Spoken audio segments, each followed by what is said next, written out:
I'm Greg Tepper. That's Greg Powers. This is This Week in Cruton. It's This Week in Recruiting with Greg Powers of Next Level Athlete. Follow him on Twitter at GPowersScout. Follow Next Level Athlete on Twitter, Next Level D1. See his fine work at texasfootball.com/recruiting. And, of course, this is brought to you by our good chicken friends at Chicken Express. Chicken Express, I'm giving you the floor. You look like you have something to say about Chicken Express. He was revving up. I followed up with my promise from last week.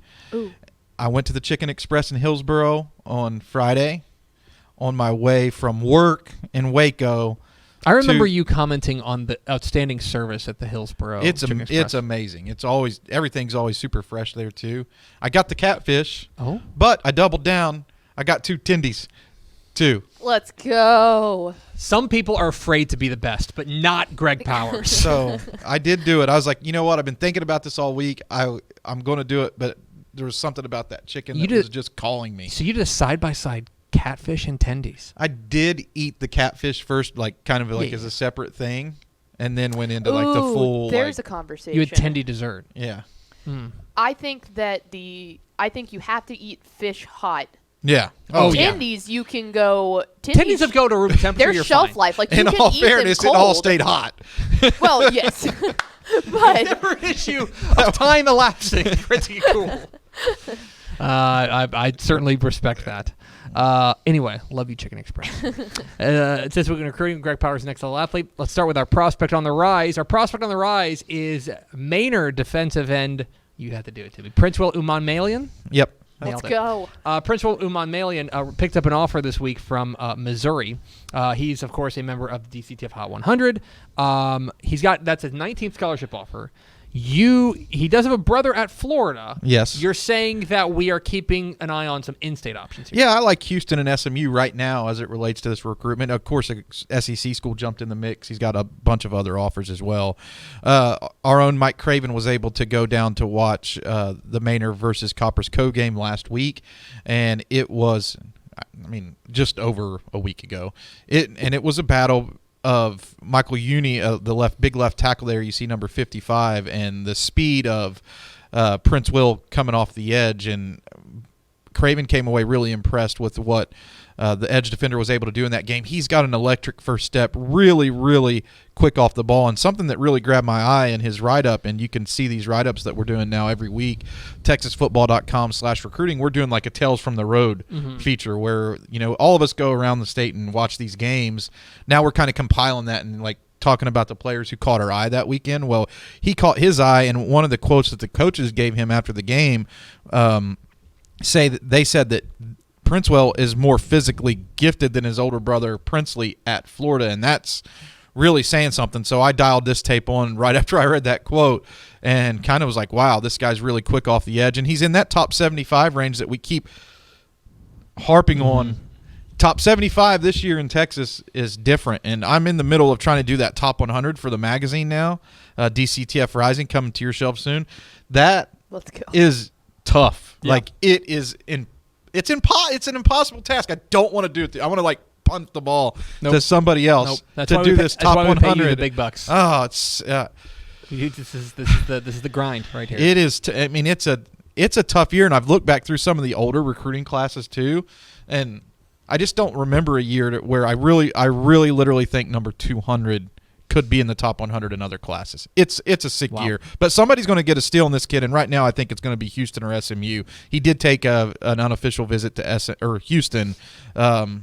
He's not a kid who's very active on social media or giving out quotes about what's going on. So this is one that we really kind of have to stay dialed in and kind of pay attention to what he's doing, because he's not going to say a whole lot. You mentioned that he's the quote there that he may be more physically gifted than his brother. His brother's getting good run at Florida as a sophomore right now. The one thing that I watch his tape and look at him, he's got that frame where you could hang some more weight on him. He's only he's kind of string beanie right now. He's 6'4", 215, very strong, but you could throw 30 pounds on him like his brother. His brother's playing at 245 right now. Yeah, I think he stands up too. I think he's a kid that you want to stand up in college and use that speed to create mismatches. But his senior stuff is really good. Yeah.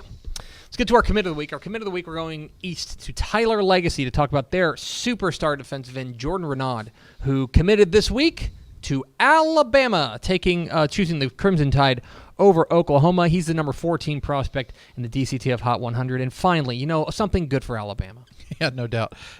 Renaud was a kid who moved in from Florida. His dad's a coach. I think that he was at Louisville for a while before his dad was coaching there, and then he accepted a job at Tyler Legacy.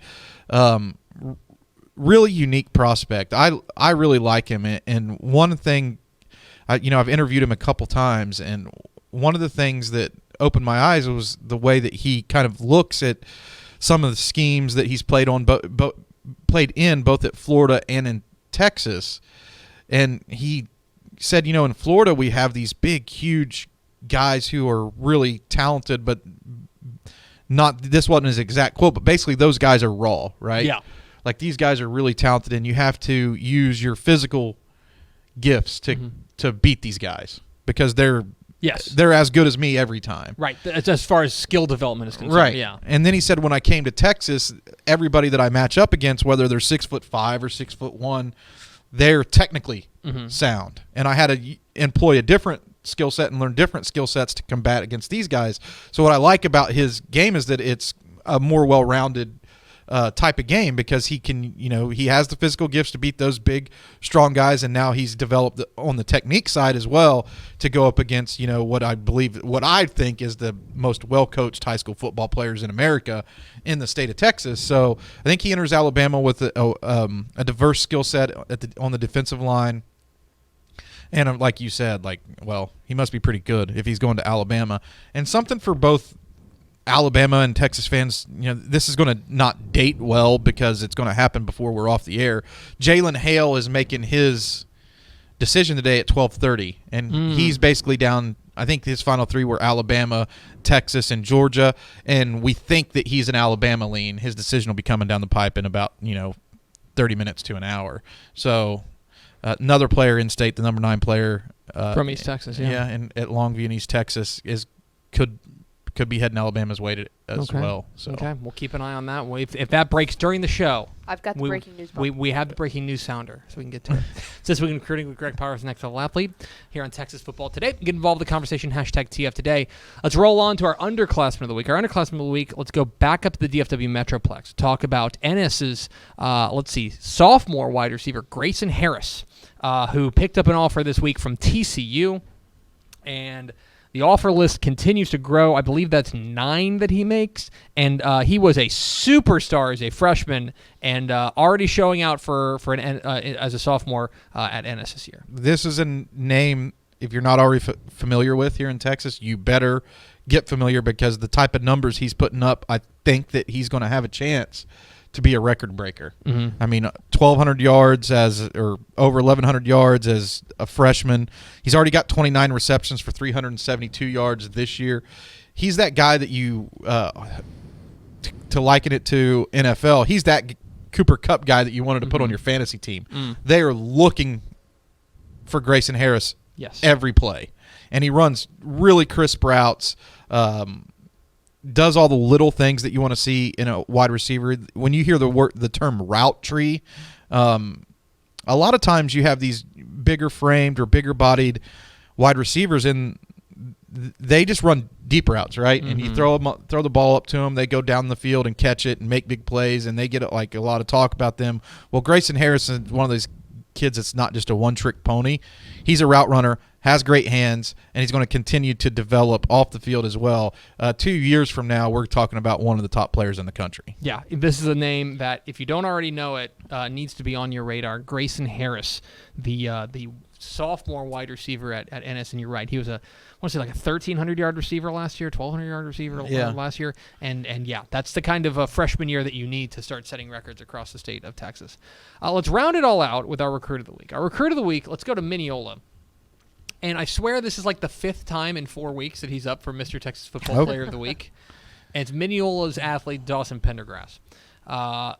This is a guy who was spectacular in their win over Bullard last week. We have him as a DCTF 3-star. This guy's just fun. Like, if you like fun high school football players, and you're just like, you like seeing awesome players do awesome things like all over the field. Dawson Pendergrass is that guy. So much so that like I keep watching his tape and I'm like, I don't know if I like him better on offense or defense. This is a one-game highlight. Yeah. So Yeah. everything on this highlight here came from the Bullard game where he was nominated for Mr. Texas Football Player of the Week this week. He had 311 yards and 3 touchdowns rushing, 66 receiving yards and a touchdown. He threw for 50 yards and a touchdown. I don't even know how you do like trick play. Gotta be. Racked up 5 tackles and returned an interception for a touchdown. And here's the kicker to me, because these things are hard to do. He scored 3 2-point conversions. They beat Bullard 44-43. So they needed every bit of it too. He scored 42 points. That's insane. He scored 42 points. He accounted for 42, So there were 44 points. So there were 2 extra points there that he was not Right. involved in, but he might have been I mean, it's Mineola. He might have been blocking, or like he might have been holding. I mean, who knows? I'm guessing that they went for 2 on one of his touchdowns, and that's where the 2 point. That's what I'm thinking must have happened, because how else could you get? Yeah, to and somebody else did. Yeah, I guess or that's right. or kick the extra. But that's what I'm. Yeah, maybe there's 2 extra points somewhere. Like I don't know. It's. I'll have to look at the box score. Anyway, Dawson Pendergrass. We should mention the Baylor commit. Yeah, he's a Baylor commit. Where do you like him at the next level? Because obviously he could do a little bit of everything. Do you like him? He's a quarterback. He threw for 50 yards. Do you like him as a quarterback? Linebacker. Yeah, I think he's a linebacker. What is it with Baylor and getting linebackers we love? I don't know, but this one, and this is a big thing now. And there are a couple guys out there in the state this year that catch my eye in this regard. Sammy Almasigo at Crandall, Dawson Pendergrass at Mineola. The defensive coaches in college now love these guys to play offense in high school, because they see the athleticism that they bring to the table to then convert that over to the defensive side of the ball because of the speed. You know, and this is one of those guys, and that's why I think he'll end up at linebacker, because you're going to want to use that speed on defense. Plus, you know what? It's not easy to have somebody that's 6'3". Did he block a kick too? He blocked an extra point. My God. This dude's insane. It wasn't even in his stat line. He's so huge. Almighty. Anyway, that's Dawson Pendergrass, and that's.